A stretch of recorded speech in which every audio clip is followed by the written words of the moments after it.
Στο σημερινό επεισόδιο βρισκόμαστε στην Αλεξανδρούπολη, όπου έχουμε ανακαλύψει δύο γυναίκες, μητέρα και κόρη, οι οποίες συνεργάζονται και δημιουργούν. Αποτέλεσμα της δημιουργίας τους είναι η Focus Trace Cosmetics. Πάμε να τις γνωρίσουμε.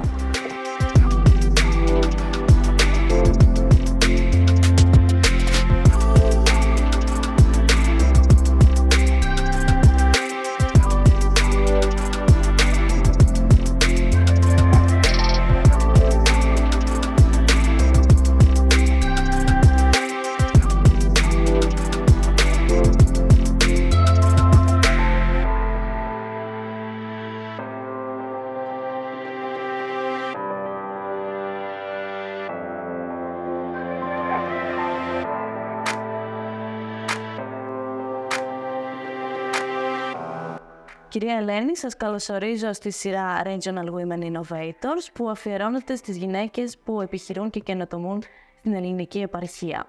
Καλώς ήρθατε στο χώρο μας. Χαιρόμαστε πολύ που βρισκόμαστε σήμερα εδώ, στο χώρο που εργάζετε και εσείς καθημερινά, στην Focus Trace Cosmetics, και θα ήθελα έτσι να ξεκινήσουμε από την αρχή, από την αγάπη σας για τα σαπούνια και πώς ξεκίνησε όλη αυτή η ιδέα. Η ιδέα ξεκίνησε σαν χόμπι.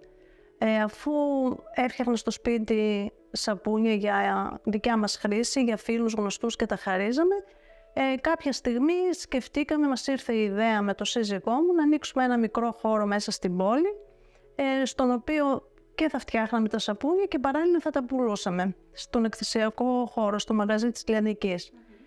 Κάποια στιγμή και εφόσον ο κλάδος των σαπουνιών μπήκε στα καλλυντικά, θα έπρεπε να ανοίξουμε ένα εργαστήριο το οποίο θα είχε όλες τις προδιαγραφές ώστε να λειτουργεί νόμιμα βάσει ΕΟΦ, γιατί είμαστε και αδειοδοτημένοι από τον ΕΟΦ. Κάπως έτσι καταλήξαμε στο χώρο αυτό.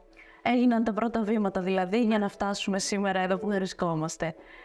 Πιστεύετε από την πορεία που έχει μέχρι τώρα η επιχείρησή σας ότι υπάρχει το κατάλληλο νομοθετικό πλαίσιο στη χώρα που να υποστηρίζει το επιχείρημα? Το πλαίσιο υπάρχει. Το πρόβλημα είναι ότι θα πρέπει για μια καινούρια επιχείρηση η επιχείρηση αυτή να έχει τα κεφάλαια για να ξεκινήσει και κάποια στιγμή να ευεργετηθεί από κάποια επιδότηση. Εμείς διαλέξαμε το δρόμο του να το χρηματοδοτήσουμε από ιδία κεφάλαια, ώστε να μην μπλέξουμε και στα δίχτυα της γραφειοκρατίας. Ναι, είναι κάτι που το στήσαμε, πάει πίσω όλες τις επιχειρήσεις, η γραφειοκρατία. Το στήσαμε με δικά μας κεφάλαια μόνο. Άρα είναι ένα σημαντικό κομμάτι που πρέπει να έχει στο μυαλό του όποιος και όποια θέλει να επιχειρήσει. Οπωσδήποτε. Θα πρέπει να έχει ένα σεβαστό κεφάλαιο, ανάλογα φυσικά και με τη φύση της δουλειάς, για να ξεκινήσει.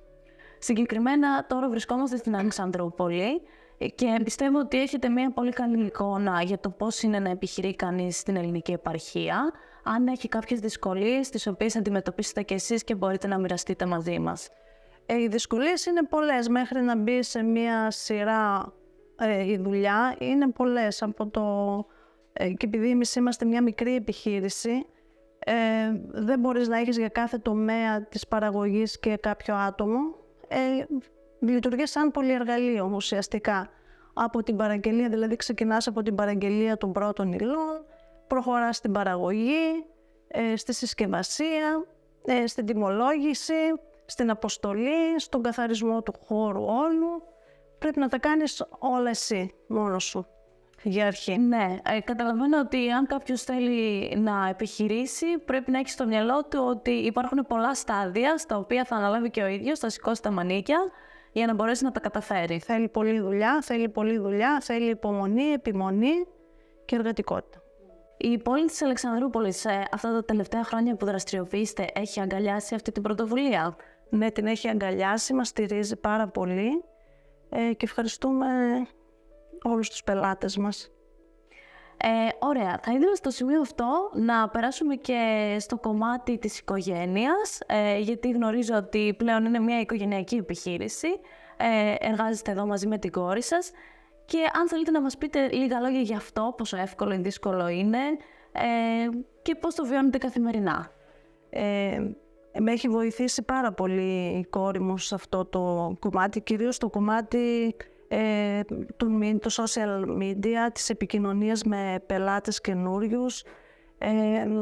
Η συνεργασία μας είναι, θα έλεγα, σχεδόν αρμονική. Φυσικά υπάρχουν οι διαφωνίες, αλλά κάποια στιγμή βρίσκουμε έτσι ένα μέσο όρο και προχωράμε μαζί. Υπάρχει αυτή η επικοινωνία δηλαδή που χρειάζεται. Καθημερινή. Έτσι. Οι σχέσεις μητέρας-κόρης πολλές φορές μπορεί να είναι περίεργες, αλλά αφού τα βρίσκεται σε αυτό το κομμάτι, συμπληρώνει η μία την άλλη. Με έχει βοηθήσει πάρα πολύ. Ωραία. Θα θέλατε να κλείσουμε με μία συμβουλή προς τις νέες γυναίκες που ίσως σκέφτονται να επιχειρήσουν στο μέλλον? Τι θα τους λέγατε πριν ξεκινήσουν? Θα συμβούλευα, τώρα από τη μικρή εμπειρία που έχω κι εγώ, να κάνουν κάτι, αν θέλουν να κάνουν κάτι επιχειρηματικό, να ξεκινήσουν με κάτι που το γνωρίζουν καλά. Να κάνουν μια έρευνα αγοράς, αν αυτό που θα παράξουν ή θα πουλήσουν, θα μεταπουλήσουν, έχει αντίκτυπο στην αγορά, αν θα το στηρίξει η αγορά. Μια οικονομική μελέτη, τεχνοοικονομική μελέτη θα ήταν φυσικά πολύ σημαντική να γίνει και να ξέρουν πού βαδίζουν. Και στο τέλος θα πρέπει να είναι εργατικές, να έχουν υπομονή, επιμονή και θα τον πετύχουν το στόχο τους. Τέλεια. Άρα τα κρατάμε όλα αυτά, μια καλή έρευνα στην αρχή και βρίσκουμε και εμείς οι ίδιες τι μας αρέσει να κάνουμε για να μπορέσουμε στον επιχειρηματικό κλάδο που είναι αρκετά δύσκολος και απαιτητικός να προχωρήσουμε και με επιμονή να φτάσουμε στους στόχους μας. Πρέπει να πας αυτό που κάνεις, αλλιώς δεν μπορείς να προχωρήσεις. Θα το κάνεις και λίγο καιρό και θα το παρατήσεις. Κυρία Ελένη, σας ευχαριστούμε πολύ. Και εγώ ευχαριστώ. Γνωρίσαμε τη δημιουργό, πάμε τώρα να γνωρίσουμε και την κόρη της, την Τόνια, η οποία θα μας μιλήσει για τα πλάνα και το μέλλον της επιχείρησης.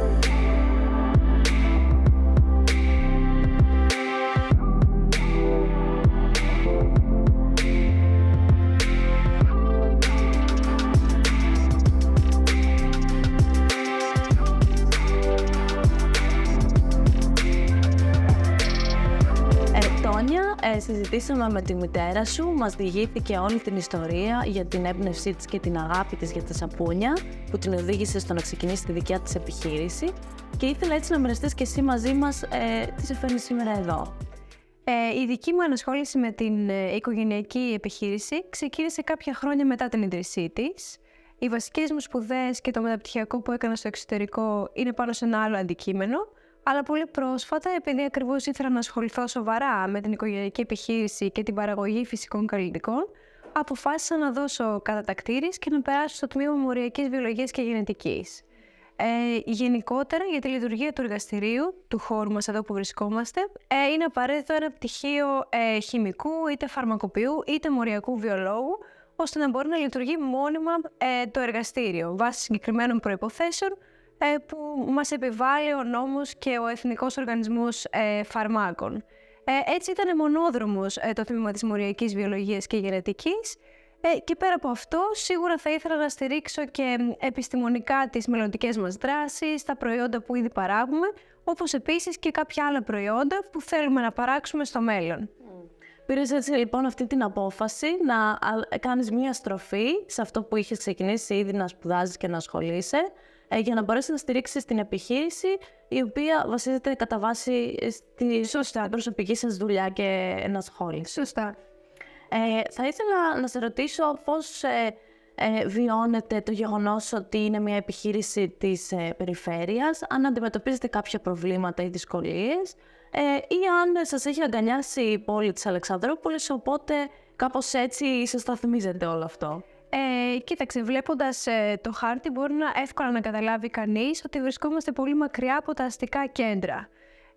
Αυτό που μόνο του είναι μια δυσκολία στο να μας γνωρίσει ο κόσμος και να μπορέσουμε να εξελιχθούμε και να επιτύχουμε σε αυτό που κάνουμε.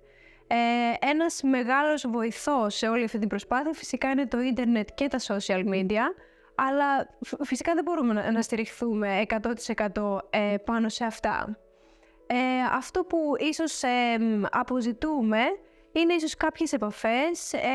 Τώρα αυτό μπορεί να γίνει είτε με κρατική υποστήριξη είτε με ιδιωτικές πρωτοβουλίες, έτσι ώστε να υπάρξουν κάποιες επαφές ίσως με εξαγωγής ή με κάποια εσωτερικά δίκτυα πωλήσεων, για να μπορέσουμε και εμείς να δείξουμε την δουλειά μας και πέρα από την πόλη μας ή την περιφέρειά μας.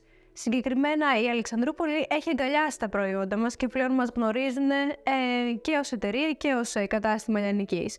Από εκεί και πέρα όμως, για να μπορέσουμε να αναπτυχθούμε, σίγουρα θέλουμε μια στήριξη περισσότερη. Αυτό θα βοηθήσει και εσάς να εξελιχθείτε, να εξελίξετε τα προϊόντα σας και να τα κάνετε και ευρέως διαδεδομένα, υποθέτω, τόσο στην Ελλάδα όσο και στο εξωτερικό. Σωστά.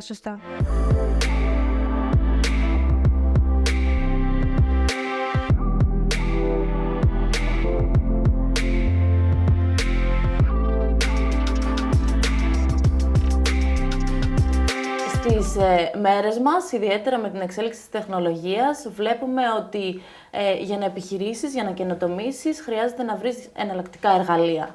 Εσύ ως πιο νεότερη, πώς παρακολουθείς αυτές τις εξελίξεις και τι νέο προσπαθείς να φέρεις στην επιχείρηση για να αναπτυχθεί? Ένα απόσπαστο κομμάτι μιας επιχείρησης της μέρας μας είναι το marketing και τα social media.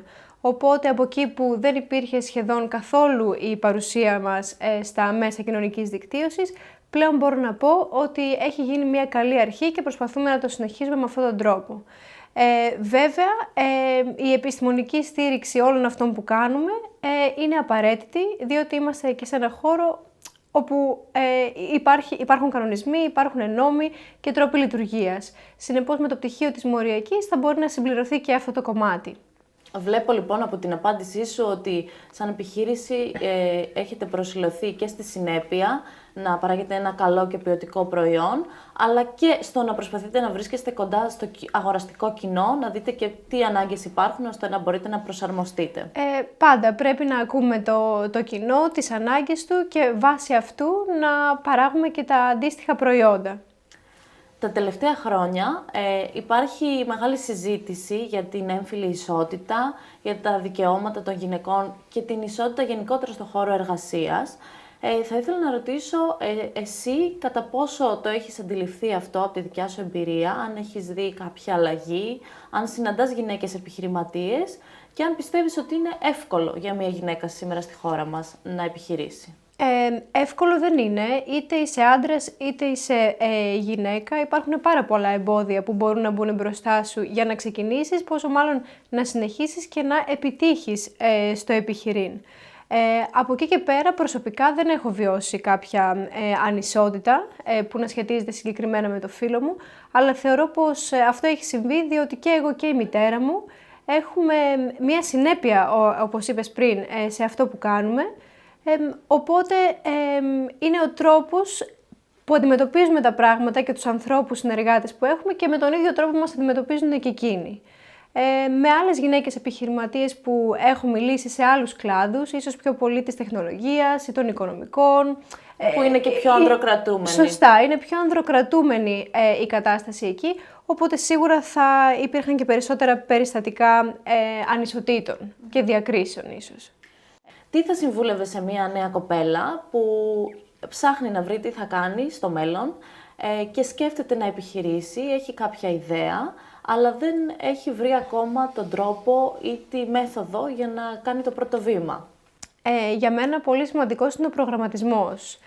Να σκεφτεί καλά πριν κάνει το επόμενο βήμα, να το σχεδιάσει, να το προγραμματίσει, Φαντάζομαι πως για την αρχή τουλάχιστον θα πρέπει να έχει κάποιο συγκεκριμένο κεφάλαιο για να μπορέσει να στηρίξει τους πρώτους μήνες λειτουργίας της επιχείρησής της και φυσικά να μην περιμένει ότι η αλλαγή θα γίνει από τη μία μέρα στην άλλη.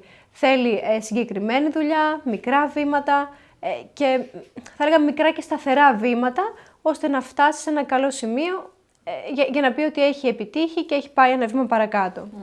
Νομίζω ότι πρέπει να συνδέσουμε κιόλας και την κατανόηση και τη στήριξη από την πλευρά της οικογένειας και του περιβάλλοντος, που γίνεται εμφανές και από τη δικιά σας περίπτωση. Σωστά. Αν δεν έχεις τη στήριξη του περιβάλλοντος σου, όλα γίνονται πιο δύσκολα. Τόνια, χάρηκα πάρα πολύ που γνώρισα και εσένα και τη μητέρα σου και όλη την αγάπη που δίνετε εδώ στην επιχείρησή σας και στην περιοχή της Αλεξανδρούπολης. Είστε ένα πρότυπο για τις νέες γυναίκες που επιθυμούν να επιχειρήσουν και θα χαρούμε πολύ να δούμε και τα επόμενα βήματά σας. Ευχαριστούμε και εμείς που ήρθατε στο χώρο μας και μακάρι να δώσουμε έτσι το κίνητρο και σε άλλες γυναίκες να προχωρήσουν στην επιχειρηματικότητα. Άλλωστε είστε και αυτό που λέμε τα γυναικεία πρότυπα για την ελληνική επιχειρηματικότητα. Ευχαριστούμε πολύ.